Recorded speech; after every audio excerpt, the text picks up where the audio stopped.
পঞ্চগড় তেঁতুলিয়ায় বাংলা ভান্দা স্থলবন্দর আবারও ঝিমিয়ে পড়ছে বলে অনেকে অভিযোগ করেছেন। পঞ্চগড় থেকে তোতা মিয়ার ভিডিও চিত্রে বিস্তারিত থাকছে প্রতিবেদনে।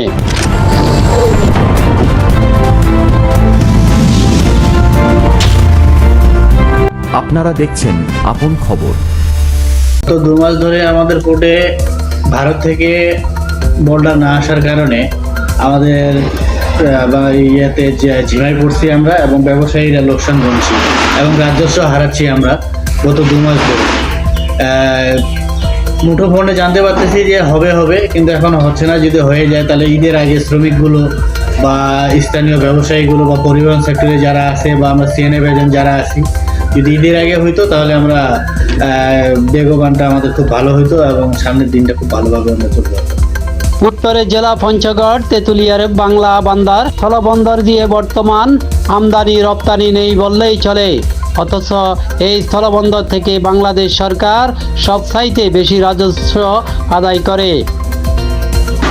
আমি মোহাম্মদ আব্দুল্লাহ আল মামুন, আমার ফার্মের নাম রাখিবেন রাফিদার আমদানিকারক। 9 মার্চ রবিবার দুপুর 12টায় সময় সরজমিনে ঘুরে দেখা যায় বন্দরে আমদানি রপ্তানি একেবারে নেই। বন্দরটি ঝিমিয়ে পড়েছে।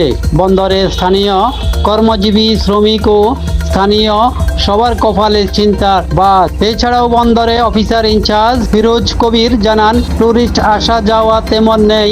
বর্তমানে 50 থেকে 60 জনের মতো আসা যাওয়া করছে মাত্র। বাংলা বান্দা ইমিগ্রেশন আদান প্রদান সিএনএফ এজেন্ট আব্দুল্লাহ আল মামুন বলেন, বর্তমান তেঁতুলিয়া স্থলবন্দরে একদিকে যেমন এই কর্মহীন হয়ে পড়ছে এই এলাকার মানুষ, অন্যদিকে সরকার হারাচ্ছে রাজস্ব। পঞ্চগড় থেকে মামুন পাটোয়ারি, আপন খবর ডেস্ক, বাংলাদেশ।